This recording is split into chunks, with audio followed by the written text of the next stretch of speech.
Hello viewers, Namaste. This is Dr. Kavya, fertility expert, 49 Hospitals, Vizag branch.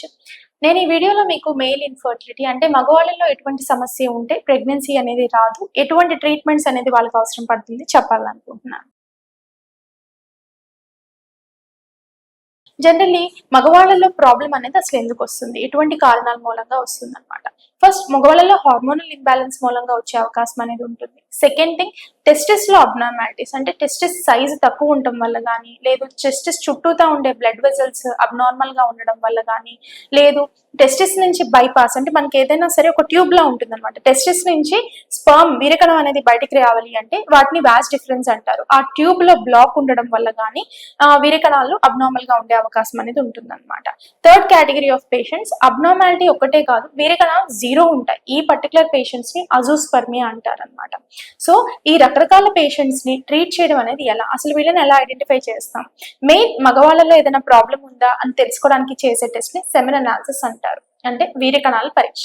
ఈ వీరకణాల పరీక్ష ఎలా ఇచ్చారు దాని మీద ఆధారపడి కూడా మీ సెమెన్ అనాలిసిస్ అనేది రిజల్ట్ అనేది ఆధారపడి ఉంటుంది. జనరల్ గా కొంతమంది ఏంటంటే 15 days గ్యాప్ ఉంచుకుని వీరకణాల టెస్ట్ ఇస్తారు. ఆ రిపోర్ట్ బేస్ చేసుకుంటే మనకి ఏది ఐడెంటిఫై అనేది కాదు.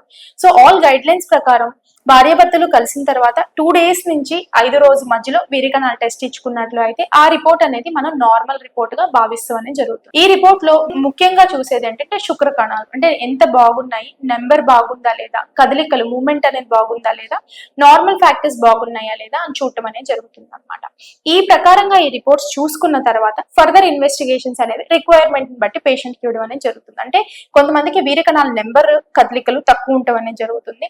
ఈ తక్కువ ఉండడానికి ఇన్వెస్టిగేషన్స్ చేసుకోవడం అనేది జరుగుతుంది. సో మనం ట్రీటబుల్ కండిషన్స్ అయితే మాత్రం వీరకణాలు 10 మిలియన్ కన్నా ఎక్కువ ఉన్నాయంటే వీళ్ళకి న్యాచురల్ గా కానీ ఐయుఐ పద్ధతుల్లో కానీ ప్రెగ్నెన్సీ వచ్చే ఆస్కారం ఉంటుంది. కాబట్టి వీళ్ళని ఈ 2 పద్ధతుల్లో మనం ట్రీట్ చేస్తాం. నెక్స్ట్ కండిషన్ ఏంటి అంటే అజూస్పర్మియా. అజూస్పర్మియా ఏంటి అంటే యాక్చువల్లీ జీరో స్పర్మ్స్ అనేది ఎప్పుడైనా మనం రిపోర్ట్ చూసినప్పుడు పేషెంట్ కి కానీ వైఫ్ కి కానీ చెప్పడానికి చాలా ఇబ్బందిగా ఉంటుంది. వాళ్ళు కూడా దాన్ని పాజిటివ్ గా తీసుకోరు, చాలా బాధపడుతూ ఉంటారు.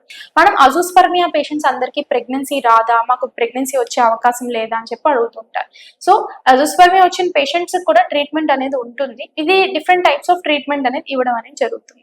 ఈ అజూస్పర్మియా అనే కండిషన్ అంటే జీరో కణాలు ఉండడం అనే కండిషన్ 2 రకాలు ఉంటాయండి. ఒకటి ఏంటి అంటే బ్లాక్, అంటే స్పర్మ్ లోపల ఉంటుంది, ఉత్పత్తి కూడా ఉంటుంది స్పర్మ్, కానీ బయటకు వచ్చే దారి అనేది బ్లాక్ అయిపోవడం ద్వారా వీరకణం బయటికి రాదనమాట.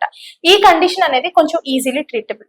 సెకండ్ కండిషన్ అనేది బ్లాక్ అంటూ ఎటువంటి ప్రాబ్లమ్ ఉండదు. వాళ్ళకి ఏంటంటే జన్యుపరమైన లోపం వల్ల కానీ, లేదు విపరీతమైన హార్మోనల్ ఇంబ్యాలెన్స్ వల్ల కానీ స్పర్మ్ అనేది అబ్నార్మల్ గా ఫార్మ్ అవుతూ ఉంటుంది అనమాట. అండ్ జీరో స్పర్మ్స్ ఉండే అవకాశం ఉంటుంది. ఈ కండిషన్ ని ట్రీట్ చేయడం అనేది కొంచెం కష్టం. సో ఇన్స్పైట్ ఆఫ్ దాట్ మనం నాన్ అబ్స్ట్రక్టివ్ అజూస్పర్మియాని కూడా ట్రీట్ చేసుకోగలం. ఓకే, వీటికి రకరకాల ట్రీట్మెంట్స్ అంటూ ఉంటాయి. ఈ పర్టికులర్ పేషెంట్స్ కి మనం చేయగలిగేది ఏంటి అంటే ఫస్ట్ వాళ్ళకి క్రోమోజోమ్స్ అంటే జెనెటికల్ పరమైన అబ్నార్మాలిటీ ఉందా లేదా అని ఖచ్చితంగా చూసుకోవాలి. ఎందుకంటే సమ్ టైమ్స్ ఈ జన్యుపరమైన లోపం ఏదైతే ఉంటుందో ఈ trans into the next generation. So అది పేషెంట్ కి చెప్పడం అనేది జరుగుతుంది. Second condition of the patient, chromosomal micro deletions అనేవి ఉంటాయి. ఈ మైక్రో డిలీషన్స్ ద్వారా మనకి ఎంత అవకాశం ఉంటుంది, రిట్రీవల్ ఎబిలిటీ ఉంటుందని కూడా మనం ముందే ఐడెంటిఫై చేసుకోవచ్చు, పేషెంట్ కి కూడా కన్వే చేయడం అనేది జరుగుతుంది అనమాట. ఈ థర్డ్ కండిషన్స్ ఏంటి అంటే హార్మోన్స్. ఈ హార్మోన్స్ ద్వారా మనం ఎంత ఇంప్రూవ్మెంట్ అయ్యే అవకాశం ఉంది అని చెప్పేసి మనం ఒక రకంగా పేషెంట్ కి ఐడెంటిఫై చేసి చెప్పగలం. ఈ పద్ధతిలో ఇన్వెస్టిగేషన్స్ చేసుకున్న తర్వాత వీటికి జరిగే ట్రీట్మెంట్ ని టెస్టిక్యులర్ స్పర్మ్ ఆస్పిరేషన్ అని కానీ, మైక్రోస్కోపిక్ టెస్టిక్యులర్ స్పర్మ్ ఆస్పిరేషన్ గానీ అంటారు. ఈ 2 పద్ధతుల్లో చేసి టెస్టిస్ లో నుంచి డైరెక్ట్లీ స్పర్మ్ అనేది మనం బయటకు తీసి వాళ్ళ వైఫ్ నుంచి తీసిన ఎగ్ కి ఈ స్పర్మ్ ని జత చేసి ఒక పిండంగా ఏర్పరిచి దాన్ని గర్భసంచిలోకి పెట్టే ప్రొసీజర్ ని ICSI గానీ IVF గానీ అంటారు. సో ఈ పద్ధతి ద్వారా ఏంటి అంటే ప్రెగ్నెన్సీ అనేది పాసిబిలిటీ అనేది ఉంటుంది అనమాట.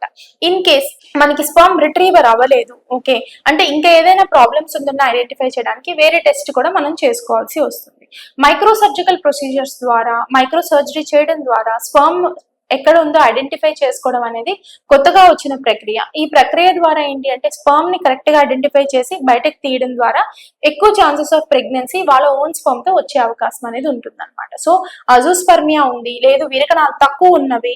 సో కొంతమంది ఏంటి అంటే సెమెన్ అనాలిసిస్ చేసుకున్నప్పుడు తగ్గే ఉన్నాయని ఒక 2 to 3 months ట్రీట్మెంట్ తీసుకుని ఆపేస్తారు. సో అట్లా చేయడం ద్వారా ఏంటి అంటే ఒక 1 year 2 years తర్వాత మళ్ళీ రిపోర్ట్స్ తీసుకుని కనిపిస్తారు. దెన్ అప్పుడు ఏంటి ఇంకా తక్కువ ఉండే అవకాశం అనేది ఉంటుంది అనమాట. సో ఎప్పుడైనా తక్కువ కణాలు ఐడెంటిఫై అయ్యాయి, లేదు జీరో కణాలు ఐడెంటిఫై అయ్యాయి అంటే ఎంత ఫాస్ట్ గా ట్రీట్మెంట్ తీసుకుంటే అంత బెటర్ రిజల్ట్ అనేవి ఉంటుంది అనమాట. Thank you viewers.